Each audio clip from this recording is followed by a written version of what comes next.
अस्सलाम वालेकुम students, I hope you all are doing well. Welcome back to my channel. आज की video में हम first year biology chapter number 5 start करेंगे, जिसका टाइटल है वैरायटी ऑफ लाइफ।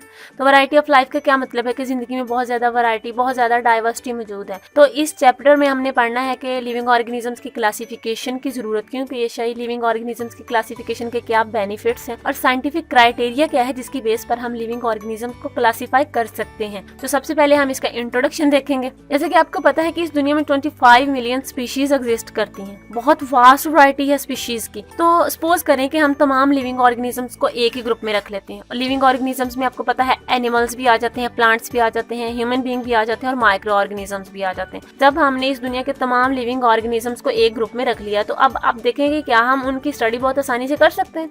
बिल्कुल नहीं कर सकते, बहुत मुश्किल हो जाएगी हमारे लिए। हम उन लिविंग ऑर्गेनिजम्स को एक ही ग्रुप में रखने के बाद उनकी स्टडी नहीं कर सकते। तो क्या है कि किसी भी चीज़ में आसानी पैदा करने के लिए हम चीज़ों को ऑर्गेनाइज करते हैं। जब भी हम ऑर्गेनाइज तरीके से काम करेंगे तो उसमें आसानी होगी। तो इसी वजह से जो साइंटिस्ट हैं उन्होंने लिविंग ऑर्गेनिजम्स की क्लासिफिकेशन की।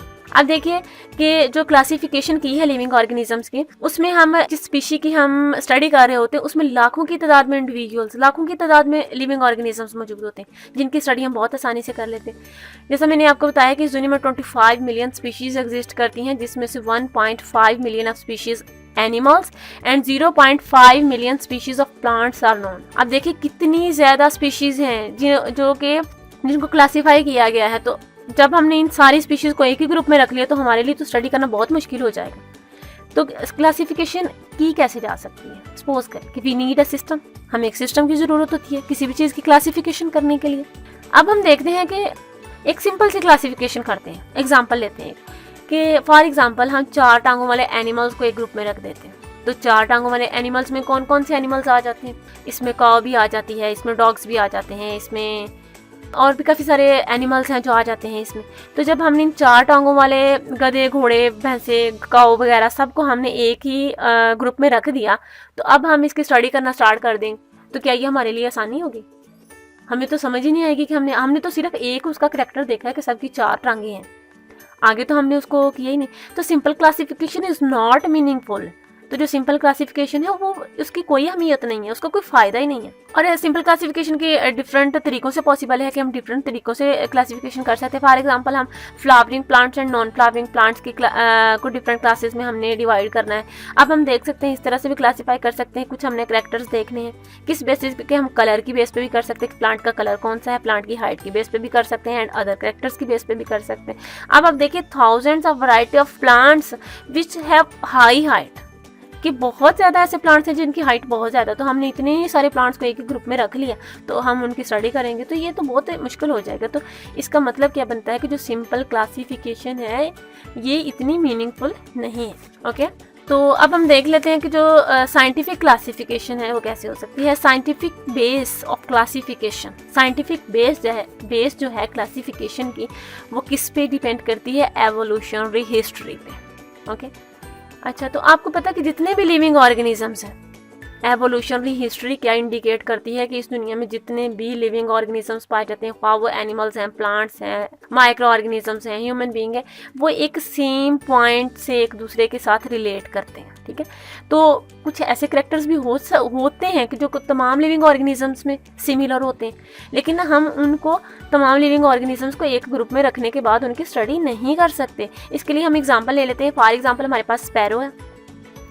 तो स्पैरो जो है वो पिजन से ज़्यादा मिलती है बजाय के इंसेक्ट्स के। ओके, मीन्स के कुछ स्पैरोज हैं which are more than closely related to pigeons than insects. आपको पता है कि जो स्पैरो होती है उसकी जो स्ट्रक्चर है, शक्ल सूरत है, वो पिजन से, कबूतर से बहुत मिलती जुलती है। और अब हम उसे कीड़े मकोड़ों से मिलाएं तो वो तो नहीं मिलती ना, बहुत डिफरेंट होती है। तो सपोज करें कि हमने इन तीनों ऑर्गेनिजम्स की क्लासिफिकेशन करनी है, हमने ग्रुप बंदी करनी है इनकी। तो हम क्या करेंगे? हम स्पैरो और पिजन को एक ग्रुप में रख देंगे। ऐसा तो नहीं हो सकता ना हम स्पैरो को इंसेक्ट्स के साथ रख दें, ये तो एक दूसरे के साथ मिलते ही नहीं है। तो हम क्या करेंगे कि जो क्लोजली रिलेटेड एक दूसरे के साथ है ना लिविंग ऑर्गेनिज्म, उनको हम एक ग्रुप में रख देंगे। तो सिमिलैरिटी अमंग करेक्टरिस्टिक, अब हम देख लेते हैं कि जो करेक्टरिस्टिक में सिमिलैरिटी आती है। Classification is based on similarity among structure and form. Classification base किस पे करती है? कि जो स्ट्रक्चर में और फॉर्म में सिमिलैरिटी आ रही होती है। तो स्ट्रक्चर के हवाले से हम देख लेते हैं क्लासिफिकेशन को। Organisms are classified into group showing similarities is based upon. अच्छा, अब सिमिलैरिटी के हिसाब से मैं एक एग्जांपल देती हूँ आपको कि फॉर एग्जांपल कि मैंने अपनी क्लास का एक ग्रुप बनाना है, तो मैंने उसके लिए क्राइटेरिया सेट करना है कि मेरी क्लास के ग्रुप में कौन कौन से स्टूडेंट्स आ सकते हैं। तो मैंने क्राइटेरिया रख दिया कि स्टूडेंट A+ ग्रेड होना चाहिए, इंग्लिश मीडियम के स्टूडेंट्स होने चाहिए। तो ग्रुप में बाद में जब स्टूडेंट्स उसमें शामिल हो जाएंगे ग्रुप में, तो आप देखें कि वो मेरा जो ग्रुप बनेगा वो बहुत ही अच्छी क्वालिटी का ग्रुप बनेगा। उसमें तमाम इंटेलिजेंट स्टूडेंट्स होंगे, ऐसे स्टूडेंट्स होंगे जो सारे इंग्लिश मीडियम पढ़ते हैं, जिनके A+ ग्रेड है। ये किस चीज़ की तरफ इंडिकेट कर रही है मेरी बात, कि अगर हम क्राइटेरिया स्ट्रिक्ट रखेंगे, टफ क्राइटेरिया रखेंगे, तो वो बहुत बेस्ट क्वालिटी की क्लास हमें देगा। तो जैसे मैंने कह दिया कि मैंने अपनी क्लास का ग्रुप बनाना है, तो ईच एंड एवरीथिंग कोई भी स्टूडेंट आके मेरे ग्रुप में तो वो आ सकता है। मैंने कोई क्राइटेरिया नहीं रखा कि हर तरह का बच्चा, हर क्लास का बच्चा जो भी आना चाहे मेरे क्लास के ग्रुप में आ सकता है। तो जो मेरे पास इतने सारे स्टूडेंट्स इकट्ठे हो जाएंगे, क्या उनके जो मैंने क्लास की बनाई है उसकी क्वालिटी भी अच्छी है कि नहीं? उसकी तो क्वालिटी बिल्कुल भी नहीं अच्छी, उसमें तो हर तरह के स्टूडेंट्स हैं। तो मुझे उनको फेस करना बहुत मुश्किल हो जाएगा, मेरे लिए बहुत ज़्यादा मुश्किल क्रिएट हो जाएगी। तो आपने ये चीज़ माइंड में रखनी है कि जो टफ क्राइटेरिया होता है वो क्लासिफिकेशन के लिए वो बेस्ट रिजल्ट्स प्रोवाइड करता है। तो स्ट्रक्चर के अकॉर्डिंग हम क्या देखते हैं कि काफ़ी सारे ऐसे पॉइंट्स हैं जिन पर ये स्ट्रक्चर के अकॉर्डिंग क्लासिफिकेशन बेस करती है, लेकिन उनमें से चंद एक मैं आप लोगों के साथ डिस्कस करूँगी। जिसमें आ जाता है होमोलॉजीज।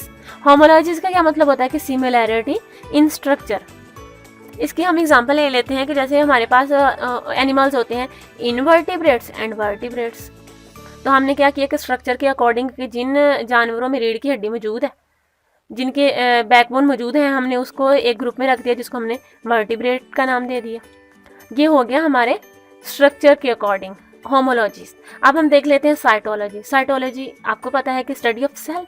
तो इसमें क्या आ जाता है कि जब हम लिविंग ऑर्गेनिजम्स की क्लासिफिकेशन करते हैं तो इसमें हमने ये देखना होता है on the basis of cell, कि हमने सेल की बेस पर भी देखना होता है कि इसमें किस टाइप के सेल्स मौजूद हैं। देन आ जाता है कंपैरेटिव बायोकेमिस्ट्री। कंपैरेटिव बायोकेमिस्ट्री में हमने देखना होता है कि कौन से मॉलिक्यूल्स मौजूद हैं इसमें। फॉर एग्जांपल हमारे पास बैक्टीरिया है, हमने बैक्टीरिया की ग्रुपिंग करनी है, जिसमें हमारे पास ग्राम नेगेटिव बैक्टीरिया भी आ जाते हैं और ग्राम पॉजिटिव बैक्टीरिया भी आ जाते हैं। और अब देखो gram negative bacteria and gram positive bacteria दोनों एक दूसरे के साथ बिल्कुल सिमिलर है। चेंज कहाँ से आ जाता है? सेल वाल की कंपोजिशन में थोड़ा सा चेंज आता है, बाकी तो ये एक दूसरे से बहुत ज़्यादा मिलते हैं। तो अब हमने एक ये चीज़ भी यहाँ पे देख ली। देन आ जाते हैं जेनेटिक्स पे। जेनेटिक्स को भी हमने देखना होता है जब हमने लिविंग ऑर्गेनिजम्स की क्लासिफिकेशन करनी होती है। ये क्या है? एक साइंटिफिक मेथड है ऑर्गेनिजम्स को क्लासिफाई करने का। मुझे उम्मीद है कि आप लोगों को यहाँ तक समझ आ गई होगी। अब हम देख लेते हैं कि टैक्सोनॉमी क्या होता है। टैक्सोनॉमी साइंस की एक ऐसी ब्रांच है जो डील करती है डिस्क्रिप्शन के साथ, आइडेंटिफिकेशन के साथ, नॉमेनक्लेचर के साथ एंड नेमिंग ऑफ ऑर्गेनिजम्स के साथ। कि ये साइंस की एक ऐसी ब्रांच है जिसमें जो लिविंग ऑर्गेनिजम्स हैं उनकी डिस्क्रिप्शन भी दी जाती है, आइडेंटिफिकेशन यानी कि जो पहचान होती है वो भी दी जाती है। देन नॉमेनक्लेचर क्या होता है कि क्लासिफिकेशन करना। देन उनको साइंटिफिक नेम्स भी इसमें टैक्सोनॉमी में दिए जाते हैं। अब आइडेंटिफिकेशन में आ जाते हैं ज़्यादातर माइक्रो ऑर्गेनिजम्स जिनको हम आइडेंटिफाई करते हैं। अब हम देख लेते हैं कि कॉन्सेप्ट ऑफ स्पीशी, कि बेसिकली स्पीशी होता क्या है। सबसे पहले हम इसकी डेफिनेशन देखेंगे कि ग्रुप ऑफ इंडिविजुअल विच है दीज करेक्टर्स, जो कि मैं आप लोगों के साथ यहाँ पर डिस्कस करूँगी कि एक इंडिविजुअल्स का ऐसा ग्रुप जिसमें ये वाले करेक्टर्स मौजूद होने ज़रूरी हैं, जो कि स्पीशी के क्राइटेरिया पे पूरा उतरते हैं। The first one is interbreed among themselves, कि जो लिविंग ऑर्गेनिजम्स हैं एक स्पीशी के, वो एक दूसरे के साथ इंटरब्रीड कर सकते हैं। इंटरब्रीड का क्या मतलब है? कि वो सेक्सुअल रिप्रोडक्शन कर सकते हैं। और second one is produce offspring similar to themselves, कि जो उनके ऑफस्प्रिंग्स प्रोड्यूस होंगे वो उनके जैसे होंगे। इसकी बेस्ट एग्जांपल हम ह्यूमन हैं, कि जो हमारे बच्चे होते हैं वो हमारे जैसे ही होते हैं। हमारी जो नेक्स्ट आने वाली जनरेशन होती है वो हमसे मिलती जुलती होती है, शक्ल सूरत के लिहाज से, हर चीज़ के लिहाज से वो हमसे मिलती जुलती होती है।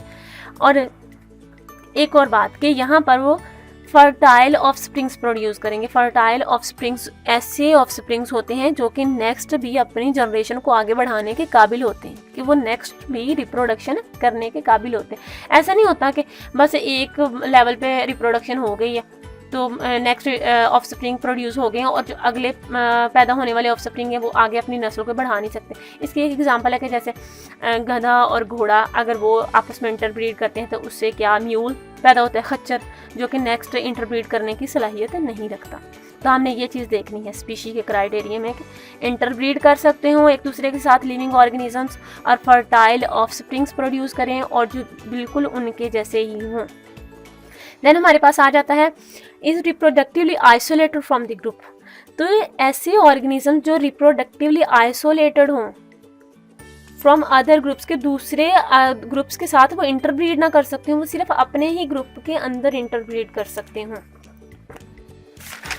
ओके, तो अब हम देखेंगे जैसे कि फॉर एग्जांपल जब हमने देख लिया कि अब तो हमने ये चीज़ डिस्कस की है कि ऐसे ऑर्गेनिज्म में जिनमें सेक्सुअल रिप्रोडक्शन होती है, जो फर्टाइल ऑफ स्प्रिंग प्रोड्यूस करते हैं और जिनमें मतलब कि वो अपने ही स्पीशी के ऑर्गेनिज्म के साथ रिप्रोडक्शन कर सकते हैं। अब हमने ऐसे ऑर्गेनिज्म को देखेंगे कि फॉर एग्जांपल कुछ ऐसे ऑर्गेनिजम्स हैं जिनमें एसेक्सुअल रिप्रोडक्शन भी होती है। जैसा कि आपको पता है कि ज़्यादातर बैक्टीरिया हैं जो माइक्रो ऑर्गेनिज्म हैं उनमें एसेक्सुअल रिप्रोडक्शन ज़्यादा होती है देन के सेक्सुअल रिप्रोडक्शन, और जो हायर एनिमल्स हैं उनमें सेक्सुअल रिप्रोडक्शन ज़्यादा होती है। तो जो ऐसे ऑर्गेनिजम्स हैं जिनमें एसेक्सुअल रिप्रोडक्शन होती है तो उनमें क्राइटेरिया चेंज हो जाएगा, उनमें ये वाला स्पीशी का क्राइटेरिया नहीं रखा जाएगा, उसमें क्राइटेरिया चेंज हो जाएगा। उनका जो क्राइटेरिया होगा वो इंटरब्रीडिंग पे बेस नहीं करेगा। अब हम देख लेते हैं कैरेक्टरिस्टिक ऑफ स्पीशीज के। स्पीशीज में कैरेक्टरिस्टिक्स कैसी होती हैं? Each species has its own characteristic, कि जितनी भी स्पीशीज़ होती हैं उन सबकी अपनी कैरेक्टरिस्टिक होती हैं, सबकी सेम नहीं हो सकती। कि हम कहें कि इस दुनिया में जितनी भी स्पीशीज़ एग्जिस्ट करती हैं उन सबकी कैरेक्टरिस्टिक सेम है, ऐसा नहीं हो सकता। The first one is ecological. Ecological का मतलब आपको पता है कि इन्वायरमेंटल बिहेवियर, ओके, कि इन्वायरमेंट उनका कैसा है, किस तरह के इन्वायरमेंट में वो रह सकते हैं। देन आ जाता है स्ट्रक्चरल। दूसरा कैरेक्टर क्या है कि वो स्ट्रक्चरल कैसे हैं, उनकी स्ट्रक्चर कैसी है। फिर हमारे पास आ जाता है behavioural characteristic. Third one is behavioural characteristic में क्या होता है कि इसका मतलब होता है रिस्पॉन्ड टू स्टिमुलाई। जैसे सपोज दैट कि किसी ऑर्गेनिज्म का स्टिमुलाई का रिस्पॉन्स करने का क्या तरीका है, कि जैसे किसी को बहुत ज़्यादा गर्मी लग रही है, जैसे हम इंसान हैं तो हमें बहुत ज़्यादा हीट फील हो रही है, तो हमें क्या होता है कि हमारी बॉडी जो होती है उस पर स्वेटिंग स्टार्ट हो जाती है। किस तरह का हम रिएक्शन ज़ाहिर करते हैं, तो दूसरे ऑर्गेनिजम्स भी अपने अपने हिसाब से डिफरेंट तरह के करैक्टर उनमें मौजूद होते हैं कि वो किस तरह का रिस्पॉन्ड करते हैं स्टिमुलाई को। एक और बात कि जितनी भी स्पीशीज़ होती हैं उन्हें इंडिपेंडेंट एवोल्यूशनरी यूनिट कहा जाता है, कि तमाम स्पीशीज़ को इंडिपेंडेंट एवोल्यूशनरी यूनिट कहा जाता है, क्योंकि तमाम स्पीशीज़ की अपनी एवोल्यूशन हिस्ट्री होती है, वो एक दूसरे पर डिपेंड नहीं करती हैं, उनको एक दूसरे को फॉलो नहीं करना होता। हर जो स्पीशी है उसकी अपनी ही एवोल्यूशनरी हिस्ट्री होती है। देन है usually different species do not exchange genes. जाहिर सी बात है कि जो डिफरेंट स्पीशीज़ हैं वो एक दूसरे के साथ जीन्स एक्सचेंज नहीं कर सकती, और जीन्स तो इसी सूरत में एक्सचेंज हो सकती है जबकि वो इंटरब्रीड करेंगे। तो हमने पहले ही क्राइटेरिया में पढ़ लिया है कि स्पीशीज़ में ये ज़रूरी है कि ऐसे लिविंग ऑर्गेनिजम्स उस स्पीशी में मौजूद हों जो आपस में ही इंटरब्रीड कर सकते हो, किसी और के साथ, किसी और स्पीशी के साथ इंटरब्रीड ना कर सकते हो। तो जब वो इंटरब्रीड ही नहीं कर सकेंगे तो जीन्स कैसे एक्सचेंज हो सकते हैं? It doesn't possible. अब इसके एग्जाम्पल हमारे पास आ जाती है मेज, Allium cepa and Homo sapiens. Allium cepa क्या, हमारा जो अनियन है उसका साइंटिफिक नेम है एलियम सीपा, और ह्यूमन बीइंग का साइंटिफिक नेम है Homo sapiens. Okay, thank you for watching. और अगर आपको किसी भी चीज़ की समझ ना ही हो तो आप कमेंट सेक्शन में कमेंट करके मुझसे पूछ सकते हैं। और अब मिलते हैं नेक्स्ट लेक्चर में, तब तक के लिए अल्लाह हाफिज़, टेक केयर।